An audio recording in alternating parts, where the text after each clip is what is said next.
단순한 실족사가 아니라 정권의 개입이 있었을 것이라고, 그래서 타살이다 라는 주장이 제기된 거죠.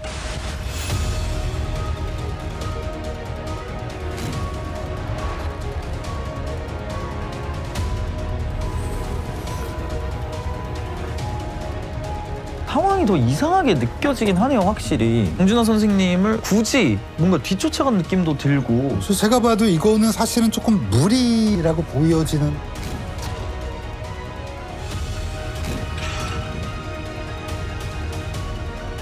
일단은 주사 바늘이 좀 굉장히 이상하거든요. 직경 20mm의 함몰상. 이게 추락으로 생긴 상처가 맞냐?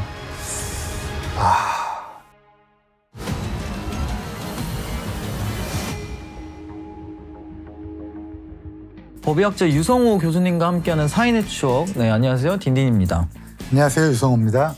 자, 오늘 교수님과 함께 볼 인물은 누구인가요? 오늘은 좀 가까운 역사 속에 우리의 한 의문사를 좀 들여다볼 예정인데요. 네. 독립운동가이자 언론인, 정치인, 그리고 민주화운동가이기도 했던 고 장준하 선생에 대해서 좀 알아보도록 하겠습니다. 네. 혹시 장준하 선생에 대해서 아는 게 있으신가요? 사실 부끄럽게도 제가 이번 편 준비하면서 좀 알게 돼가지고요. 예. 사실 젊은 분들에게 낯이 익는 분은 아니죠. 장준하 선생은 한국 광복군에서 독립운동을 하다가 해방이 되면서 독재 투쟁에 나섰던 인물입니다. 특히 1972년 박정희 대통령의 10월 유신 이후에 유신 반대 투쟁을 하면서 정치 활동에 나섰는데, 이때 제야의 대통령으로 불리기도 합니다. 어떤 사람이나 다 일정 자격만 갖추면 모두 대통령이 될 수 있지만 박정희 씨만큼은 이 땅에서 대통령을 시켜서는 안 될 사람입니다. 1975년 8월 17일이면 만 56세의 나이로 돌아가신 건데, 일단 어떻게 사망하게 된 거고 이게 왜 의문사로 남은 건지 궁금하거든요. 그때가 이제 그 긴급조치 1호라고 해서 이게 선포된 이후에 최초 위반자가 바로 장준하 선생이었어요. 그러면서 구속이 되었고 계속 구속 생활을 하고 있다가 건강 문제로 출감한 지 한 8개월 정도 됐을 무렵에 평소 함께 등산하던 산악회 회원들과 함께 경기도 포천 약사봉으로 등산을 갔다고 합니다. 그래서 일행들이 잠시 쉬던 중에 좀 더 올라가 보자 이러면서 이제 무리를 이탈했고, 그리고 장준하 선생이 이제 이탈을 하니까 이때 함께 동행했던 김용원이라는 사람이 장준하 선생을 뒤쫓아갔다고 합니다. 그런데 이제 잠시 둘러보고 오겠다고 올라갔는데 다시 무리에 합류하지 않고 김용원과 함께 단둘이 정상까지 등반을 했다고 해요.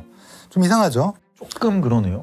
그리고 하산하던 중에 가파른 벼랑을 지나다가 미끄러져서 추락을 하고 말았고 결국 사망하고 말았다고 알려져 있습니다. 근데 여기까지 들었을 때 이 죽음에 대해서 어떻게 느껴지시나요? 아직까지는 뭐 사고사 아니면 뭐 실족사? 그럼 사고가 났던 장소를 한번 함께 가볼까요? 사진을 한번 보도록 합시다. 여기 보시면 어때요?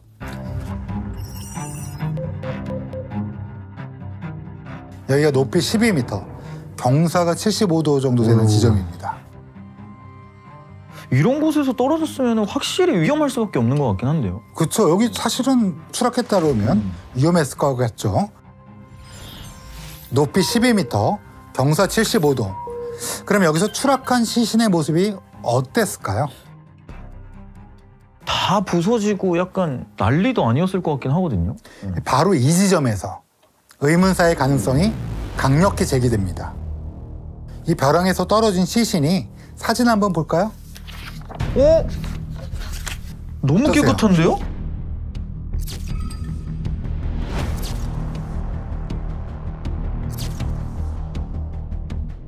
아니 그렇게 높은 데서 이렇게 추락했는데 뭐 상처가 안 보이는데요? 그렇죠. 이 두 사진 보시면 다.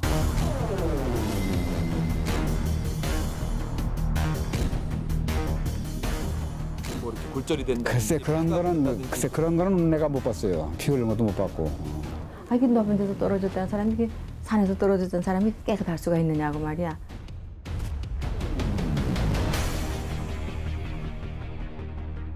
그래서 사망 직후에 8월 19일 날 동아일보에 실린 기사 내용을 보면 의문스러운 점이 한두 가지가 아니라는 것을 알 수 있습니다. 추락사고 지점은 젊은 등산가들도 마음대로 오르지 못하는 경사 75도, 길이 12m의 가파른 절벽인데 장씨 혼자서 아무런 장비 없이 내려오려고 한 점. 사고 현장 벼랑 위에 오를 때는 멀리 등산 코스를 돌아 올라갔는데 내려올 때는 등산 코스도 아닌 벼랑으로 내려오려고 한 점. 근데 이게 이렇게 험한 길을 사실 장비 없이 맨몸으로 간다는 것도 조금 희한하고 그리고 정식 등산길이 아니었는데 왜 굳이 여기로 내려오려고 했는지가 좀 이해가 안 가네요. 그렇죠. 약간 이게 좀 이상하죠. 예. 하지만 기사가 난 바로 다음 날 그리고 사건 발생 사흘 만에 검찰은 기자회견을 통해서 실족사라는 사망 원인을 발표하고 사건을 종결시켰습니다. 그리고 얼마 후에 장준하 의문사를 다룬 기사 관련 기자들이 모두 구속됐습니다. 이게 좀 굉장히 좀 급하게 뭔가 마무리하는 느낌이 드는데 이게 또 관련 기자들이 모두 구속됐다는 것도 조금 그러네요. 그렇죠. 당시 장준하 선생이 긴급조치 1호 구속이 되고 출소한 지 얼마 안 됐잖아요. 출소 직후에 장준하 선생은 유신헌법 개헌을 요구했어요. 그리고 김대중 전 대통령을 만나서 유신 독재 반대 운동에 대한 이야기를 나누기도 했다고 합니다. 다음은 사고 소식입니다. 전 사상계 반응이며 7대 국회의원을 지냈던 장준하 씨가 경기도 포천군 약사봉 계곡에서 추락 사망한 것으로 전해집니다. 이게 참 그러니까 어떤 유신 체제에 반대하면서 이제 어떤 행동을 막 준비하려고 하는 시점에 등산 중에 갑자기 추락사를 했다는 거잖아요. 정확히 바로 그겁니다. 그러니까 그래서 정치적 상황으로 보니까 이건 검찰이 발표한 대로 단순한 실족사가 아니라 장준하 선생의 죽음 뒤에는 당시 정권의 개입이 있었을 것이라고 그래서 타살이다 라는 주장이 제기된 거죠. 야, 이게 사실 정치적인 상황도 좀 그렇고 그냥 모든 정황들이 좀 많이 깨름직한 지점들이 있는 것 같은데 교수님은 어떻게 생각을 하시는지? 저는 정치랑 무관해요. 그러니까 저는 정치의 그 배경을 볼 이유도 없고요. 그렇죠. 저는 법의학자니까 백그라운드를 빼고 그럼에도 불구하고 의문스러운 지점이 진짜 있는지 객관적으로 들여다보려고 합니다.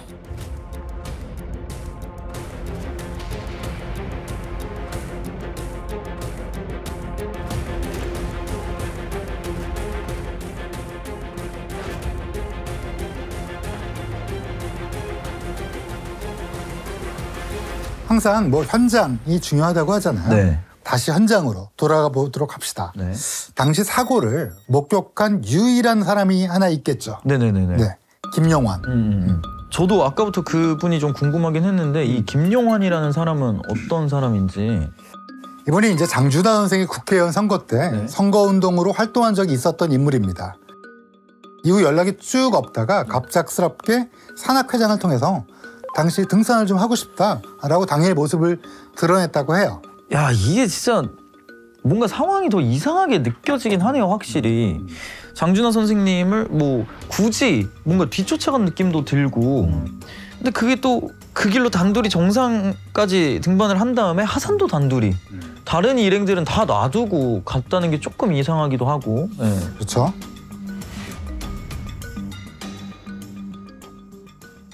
그래서 당시 사고 현장을 목격한 유일한 목격자가 그래도 김용환이 된 건데 사고 상황에 대한 김용환의 목격 진술이 굉장히 중요하겠죠. 그렇죠. 동생은 어떻게 떨어졌어요? 그치만한 거 구하셨으니까 어떻게 떨어졌는지. 그런데 그래서 제가 여기서 구했을 때 나무가 피는 걸 봤어요. 선생님이 안 되겠습니다. 돌아갑시다 그랬대요. 그러니까 내가 먼저 건너갈게. 그랬더니 그 소나무, 문제 소나무 그걸 짚고 뛰다가 떨어졌다는 게 이제 걔 말이거든.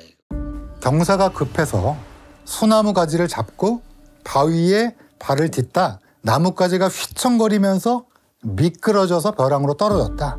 이렇게 진술한 거예요. 그러니까 사실 이 진술이 진짜라고 쳐도 저는 이상한 점이 뭐냐면 굳이 왜 그 길로 내려가려고 한 게 사실 이해가 안 가거든요. 왜냐면 정상적인 등반로가 아니었으니까. 그런데 한 가지 더 이상한 점은 지금 전문가들도 이 두 사람이 하산한 이 벼랑으로는 장비 없이는 내려갈 수 없다라고 말하는 것이에요. 그럼 저희가 여기서 뭐 추측해볼 수 있는 건 뭐 길을 잃었나? 뭐 요 정도인 것 같은데. 여기서 뭐 김용환이 길을 잃었다라는 표현은 하지는 않았어요. 네.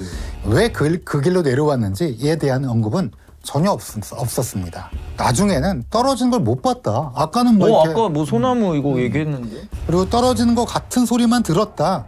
뭐 이게 좀 변경이 돼요. 계속 왔다 갔다 하니까. 게다가 이제 이분이 이제 지금은 사망했어요. 그러니까 이 상황에 대해서 더 이상은 밝힐 수 있는 길이 없는 거죠.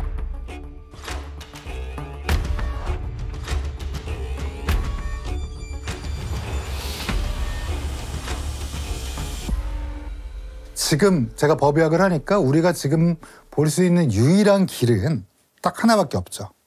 시신.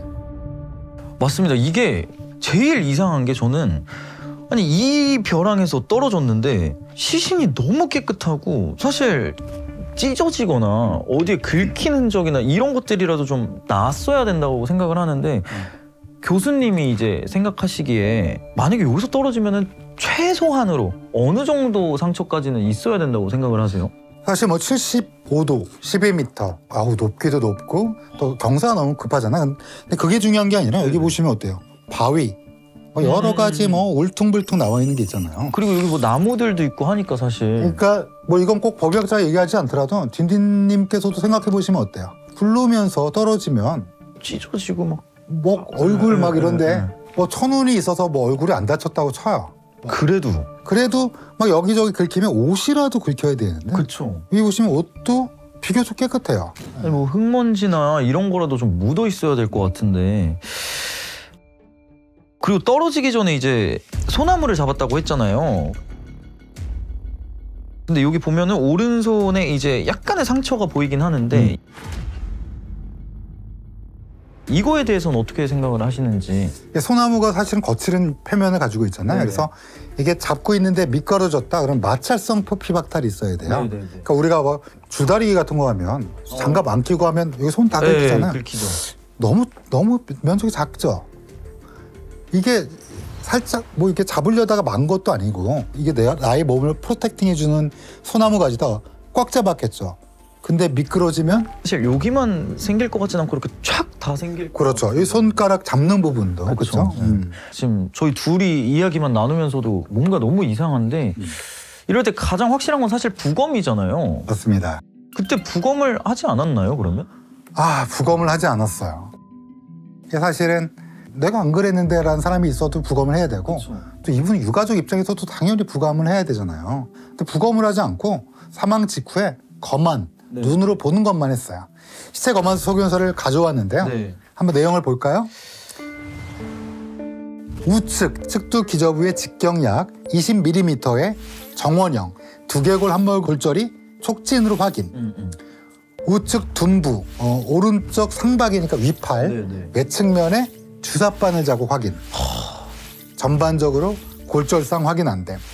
이상의 검안 소견으로 보아 직접 사망 원인은 우측 두, 기저부, 함몰골절상으로 인한 두개강내 손상으로 추정된다. 우측두, 기저부, 함몰골절상으로 인한 두개강내 손상이 정확하게 좀... 그러니까 오른쪽 머리겠죠. 머리 두자를 쓰고 기저부니까 아래쪽 이게 움푹 함몰이 들어갔다는 거야. 함몰이 되면 어떻게 될까요? 뇌가? 눌리겠죠. 맞아. 뇌가 손상을 입겠죠. 즉 함몰골절이 있으면 뇌가 다칠 거고 그것 때문에 사망했다 이런 거죠.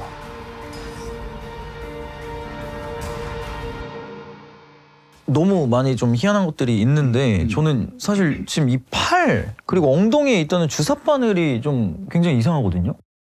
주사 자국이 있었어요? 네, 팔인가 주사자리가 있어요. 이것도 좀 찍어달라 이러고 바른 쪽 엉덩이인가 거기도 주사자리가 있어. 그것도 찍어달라 이랬고. 이게 심지어 이제 유가족 측이 뭐라고 하셨냐면 고인이 주사를 맞은 적이 없다는 거야. 한 달 내로는. 그게 더 이상한 게 이제 타살이라고 가정을 해본다면 막 드라마 같은 데 보면 이렇게 팍 나와가지고 주사 탁 해서 뭐 정신 잃게 하고 막 이런 것들이 있잖아요. 그럴 경우에 어디에 주사를 놓죠? 대부분 이렇게 탁 와서 이렇게 목 쪽에 놓지 않나요? 근데 시신에서는 어때요? 오른쪽 엉덩이 바깥쪽, 오른쪽 위팔 바깥쪽이니까 이걸 강제로 주사를 놨다기에는 좀 어렵지 않나 그렇게 보기에는. 근데 사실 말씀을 듣고 보면은 병원에서 주사 맞을 때 맞는 자리 같기는 한데 어쨌든 그때쯤에 병원 간 적이 없었다고 하니까.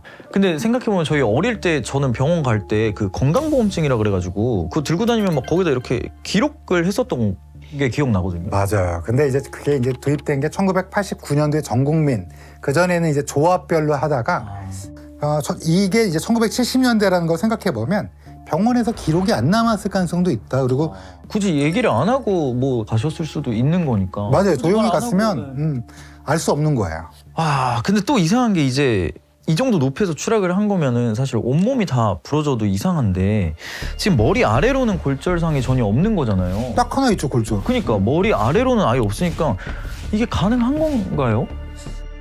있는 게 원래 일반적이죠. 그쵸. 있는 게 일반적인데 아주 드물게도 없는 경우도 있어요. 겉보기에는. 근데 안에는 다 돼 있는 거죠. 근데 아까 보셨잖아요, 현장. 네네. 사실 뭐 75도, 12m. 아우, 높기도 높고 또 길이도 길고. 네네. 그렇다면 손상이 같이 동반되는 게 좀 더 일반적이다 라고 얘기할 수밖에 없어요. 근데 고인처럼 보통 추락사도 대부분 머리를 다쳐서 사망하나요? 아니요, 그렇지는 않아요. 사실 세 가지 손상인데요. 네. 머리 때문에 골절 때문에 뭐 사망하는 경우도 있지만 가슴 손상, 등이나 이런 데로 부딪히게 되면 심장 같은 게 파열이 되면서 사망하는 경우도 있고요. 그리고 또 복부, 특히 척추랑 골반이랑 연결되는 뼈가 분리되고 골반 뼈가 많이 부러지면서 사망하기도 해요. 그래서 좀 더 많은 경우에는 복부나 아니면 가슴 손상도 많이 있습니다. 그 사실 가장 중요한 거죠. 그 머리에서 발견된 직경 20mm의 함물상. 검안 소견서에서 드러난 유일한 상처가 이제 오른쪽 머리에 함물상 이건데 사망의 직접적인 원인이기도 하죠, 이게. 피부의 손상이 별로 없이 그 뼈가 함물상을 그렇게 그것도 정확하게 동그랗게 함물상이 있다는 게 참 그 아주 묘한 그 이제 적이다. 이게 추락으로 생긴 상처가 맞냐? 이게 이제 쟁점일 것 같은데 어떻게 보시는지. 어렵죠. 네. 지금 이 검안 선은 촉진을 바탕으로, 그러니까 눈으로 보고 만져본 거예요. 그래서 겉에서 봤을 때 기준으로 판단한다면 추락에 의해서 생길 수 있는 상처도 맞아요. 네. 근데 이제 더 확실히 하려면 아까도 얘기한 것처럼 열어봐야 돼요. 그래서 머리를 부딪혔다고 머리만 깨지진 않고요. 뒤로 넘어졌는데 여기 깨진 수도 있어요. 충격으로. 네. 뇌가 흔들리면서. 옆으로 충 깨졌다고 그래도 여기가 또 문제가 있을 수도 있고. 그러니까 열어봐야 돼서 이런 여러 가지가 복잡적인 손상이 있는지를 확인해야 되는데 또 이 골절도 내부가 뭐 와장창 깨져 있으면 추락사로 인한 상처가 많은데 딱 이렇게 원만 그려져 있다. 그러면 다른 원인이 있지 않을까. 근데 사실 부검을 하지 않았다고 하니까 확인할 방법이 없잖아요. 그래서 결국 의문사로 남게 된 건데, 그런데 37년 후에 머리 내부 상처를 확인할 수 있게 된 거예요. 어떡해요? 2012년도에 장준하 사망 37주기 기일을 앞두고 새로 묘역을 조성해서 이장하기로 한 거예요. 그래서 파묘를 한 거죠. 그리고 관을 열었습니다. 근데 유골을 보니까 딱 깨져 있죠. 이상하죠. 잠깐만. 두개골의 상처가 추락이 아니라면 둔기에 맞았을 수도 있는 거네요. 가능성이. 아까 검안 소견서에 몸통이 골절상이 없었다고 했잖아요. 그쵸. 근데 유골을 보니까 사진 한번 볼까요? 이게 깨져 있는데?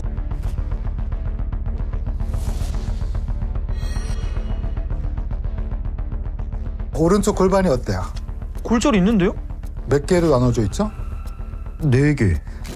지금 형태가 거의 그대로 유지돼 있습니다. 근데 오른쪽 골반은 지금 이게 조각이 나 있는데 4조각으로 골절된 상태로 발견됐습니다. 이상하죠? 잠깐만. 근데 이거는 확실히 정확한 그 흔적이잖아요. 이것도 굉장히 중요한 의미가 있는 것 같은데요. 그러니까 이거 어떤 의미가 있는지 우리 차근차근 확인하기를 해보고 네네. 그 전에 가장 중요한 게 뭐였죠? 추락해서 머리 맞아요. 머리에 난 이 원형의 상처가 추락으로 인한 건지 아니면 다른 원인에 있는 건지를 열어서 확인해 봐야 된다고 했잖아요.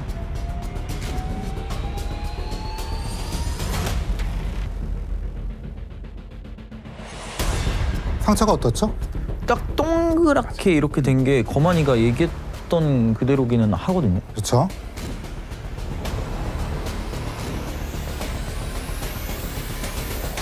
그래서 머리의 상처가 추락사로 인한 게 아닐 수도 있다는 의견이 나오기 시작합니다.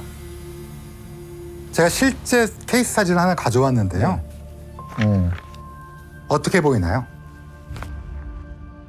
동그랗게 딱 깨져 있죠. 요거 똑같네요. 네.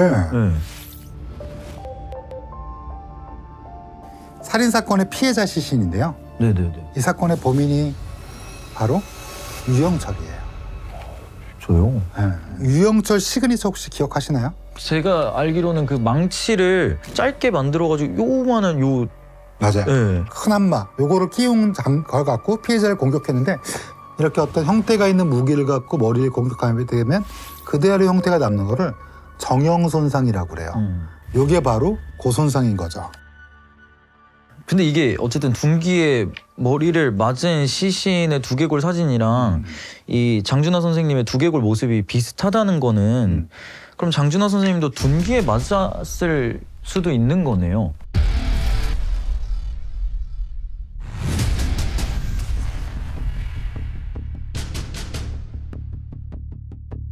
실제로 외국 논문을 보면 이렇게 함몰골절의 가장 큰 원인은 공격이에요. 이 추락사 케이스도 정말 많이 부검했는데 이런 식으로 사실 딱 한 부분만 함몰이 탁 돼 있는 경우가 사실은 많지는 않아요. 사실은 못 봤거든요, 저는. 그래서 말씀드린 것처럼 이 지점을 시작으로 주변으로 이렇게 방사상으로 퍼진 형태니까 일반적으로 둔기의 가능성이 있냐고 물어보면 없다라고 얘기할 수 없죠. 그쵸. 말이 좀 어렵지만 없다라고 얘기할 수 없어요. 그러니까. 이게 만약 정말 머리에 있는 상처가 추락으로 인해 생긴 게 아니라 둔기로 공격을 받아서 생긴 상처라면은 이게 뭐 제가 그냥 뭐 시나리오를 한번 써보자면 누군가 둔기로 공격해서 먼저 의식을 잃게 한 후에 그리고 절벽 아래로 이렇게 던지면은 그러면은 좀 다른 부분에 큰 골절 그래도 어려운데. 맞아요. 의식이 없는 상태에서 던졌다고 해도 사실 막 몸에 막 멍들고 부러지지 않고 뭐 그럴 수가 있을까.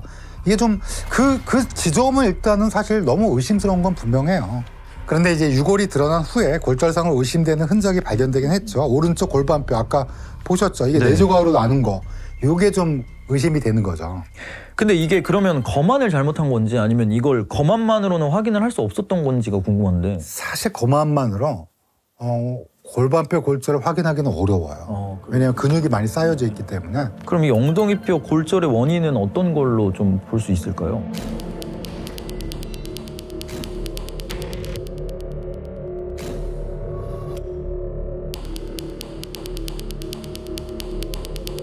혹시 파묘한 거 보신 적 있으세요? 파묘 영화에서는 보긴 했는데 실제로는 제가 사실 전 몇 번 참여해봤는데 이 경우처럼 사망 직후에 발견되지 않은 것들이 파묘를 하고 보니까 발견된 경우도 덜어 있습니다. 그러면 이제 파묘 후에 새로운 것이 발견된다? 이러면 증거로서 어떤 효력을 가지게 될까요? 엄청 큰 효력을 가질 것 같은데요? 이게 제가 부검한 케이스 중에 이런 사건이 있었는데 남자 둘, 그러니까 친구 1과 친구 2라고 해볼게요. 둘이 있었는데 어느 날 술을 먹다 친구 1이 내 아내를 좀 죽여달라 이렇게 얘기한 거예요. 그러니까 친구 2가 뭐라고 그랬겠어요? 야 무슨 헛소리 하냐 너. 그쵸. 농담이라도 그런 소리 하지 마라 큰일 난다 이러고 말았어요. 근데 6개월 뒤에 친구 1의 아내가 경미한 교통사고가 왔는데 그것 때문에 죽었다는 거예요. 봤더니 친구 1 앞으로 보험이 몇 억이 나왔다. 그러면 의심. 근데 사망 당시에 이제 부검도 안 하고 그냥 사고사로 마무리됐던 거예요. 그러니까 시기가 너무 이상하잖아요. 그래서 친구 2가 검찰에 투서를 넣었대요. 6개월 전에 친구 1이 자기한테 아내를 죽여달라고 그랬는데 정말 죽었다. 그리고 친구 2가 투서를 넣으니까 시신을 파묘를 한 거죠. 그래서 이제 부검을 했죠. 부검을 했더니 의심스러운 목에 여기 목을 조르면 이런 데 부러질 거 아니에요. 연골 같은. 그렇죠. 여기에 골절상이 발견된 거예요. 오. 그러면 밝혀지네요. 근데 이제 문제는 네. 이 골절이 언제 생긴 건지가 애매한 거예요. 확인이 불가능한 거죠. 왜냐하면 생전에 진짜로 이렇게 하고 이랬는 건지 그리고 교통사고로 위장한 건지 아니면 사후에 뭐 시신을 옮기는 과정이든지 뭐 아니면 부패되면서 뚝 부러졌는지 이거 알 수가 없는 거예요. 검찰에서도 그 엑스레이 다 저한테 갖고 왔거든요. 네네네. 보니까 죽을 이유가 없었대요. 교통사고로는. 근데 이제 분명히 이상한데 살인죄와 살인교사죄 이 중에 살인교사죄만 적용이 된 거예요. 그러니까 뻔한데 다 보이지만 이거를 법적으로 딱 이게 증거입니다는 할 수 없는 상황. 그래서 그때 이게 부검을 했으면 처음부터. 네, 그러니까요. 근데 이 건도 그래요. 안타깝지만 장준하 선생의 경우도 추후에 발견된 이 골반뼈 골절은 사고에 생긴 건지 사후에 생긴 건지 확인할 수가 없어요. 애초에 추락을 한 게 맞는 건지도 지금 애매하잖아요. 근데 안타깝게도 유골을 통해 확인된 두개골의 상처가 또 골반뼈의 골절 모두가 타살의 흔적인지 아니면 사고인지가 판단할 수 있는 명확한 증거가 이제는 너무 오래 시간이 지나버렸고 파묘로서는 알 수 없고 모호한 부분이 생긴 거죠. 그러니까 이제 부검을 사망 직후에 해야 돼요. 시간이 많이 지나 보면 이게 뭐가 나와도 만약 반대편에서 아니 이거 어떻게 알아? 이러면 이거 그냥 왜 옮기다가 부러진 거 아니야? 그러니까요. 뭐 이렇게 얘기를 하면 이게 이제 밝힐 수 있는 부분이 줄어드는 거예요. 그럼 장준하 선생님의 의문사를 어떻게 생각하시는지가 궁금합니다. 계속 사인의 추억을 하면서 제의 사인은 하면서 딱 의견을 발표했잖아요. 항상 이렇게 딱 단호하게 정리를 단호할 때도 있지만 약간 주저할 때도 있지만 그래도 제 의견이니까 하고 얘기했잖아요. 그렇죠. 이 건은 좀 어려워요. 분명히 의구심은 있어요. 여러분이 생각하는 모든 거에 대한 의구심이 있어요. 다만 이걸 타살이라고 말할 수는 없다. 이거 갖고는. 개인적으로 안타까운 점은 사망 직후 부검을 하지 않은 점이에요. 그러니까요. 저뿐만 아니라 두 번의 진상규명위원회가 있었어요. 그래요? 거기 훌륭하신 법의학자들이 많이 계셨거든요. 그때도 진상규명 불능으로 결정이 났습니다. 너무 안타깝죠. 그때 참여했던 분들 중에 뭐 정권 안 무서운 분도 많았어요. 근데 얘기를 하고 싶어도 과학적 근거가 있어야 되는데 이게 어쨌든 정황상이니까. 맞아요.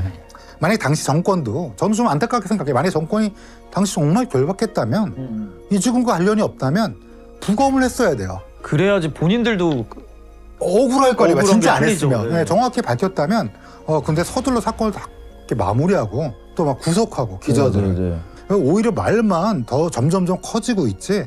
제가 법의학자로 봤을 때 우리 사회를 봤을 때 우리는 이름 있는 사람일수록 또 그 죽음에 대해서 쉬쉬하려고 하는 그런 경향이 매우 커요. 법의학자 입장에서 보면 그런 분들은 오히려 부검해야 돼요. 나쁜 놈이 있으면 잡아야 되고 만약에 정말 안타까운 거였으면 안타까운 걸로 우리가 그들을 기억할 수 있게 온전히 내버려둘 수 있게. 뭐 장준하 선생도 독립운동에다가 독재에 항거하시고 훌륭한 삶을 사셨는데 이게 마침표가 왠지 안 찢어지는, 그리고 늘 의문사로서만 이름이 거론되는 거, 이게 좀 안타까운 거죠. 이게 꼭 인식 개선이 있었으면 합니다. 사실 오늘 장준하 선생님 편이 저희 사인의 추억 마지막 편이기도 한데요. 결국 의문사로 남게 돼서 왜 장준하 의문사를 다루시려고 할까 약간 생각이 있었는데 말씀을 듣고 보니까 이제 부검의 중요성과 필요성에 대해서 저희가 한 번 더 생각해 볼 수 있는 시간이 아니었나 싶고요. 저는 사실 너무 오늘 촬영장 들어오면서 많이 슬펐거든요. 교수님은 어떠셨는지 좀 마지막으로 한 말씀 좀 해주시죠. 사인의 추억을 통해서 우리 국내에서는 많이 시도되지 않은 돌아가신 분들을 추적해갖고 사인을 좀 규명해보는 이런 학문적 영역에 한번 도전해봤다는데 깊은 감상을 느끼게 됩니다. 딘딘 씨는 어떠셨나요? 저는 사실 그냥 뭐 그걸 너무 좋아하는 편이고 또 이런 의문사 뭐 이런 것들에 관심이 있었지만 사실 이 너무 많은 의문사들이 있으니까 요거를 좀 뭐 꼭 저희가 아니더라도 좀 정리가 돼서 밝혀지는 것들이 많으면 좋지 않을까, 네, 그런 생각을 했습니다. 혹시 모르니까 저희가 다시 돌아올 수 있잖아요. 네네. 함께 뭐 돌아보고 싶은 그런 사인이 있다면 댓글로 여러분들이 꼭 남겨주셨으면 좋겠습니다. 댓글로 진짜 많이 남겨주시면 저희가 시즌2로 꼭 돌아올 수 있지 않을까. 예. 아, 너무 슬프네요. 진짜 저 너무 행복했거든요. 그거. 네, 저도 재밌었고 즐거웠습니다. 자, 그럼 사인의 추억 여기서 인사드리도록 하겠습니다. 감사합니다. 감사합니다.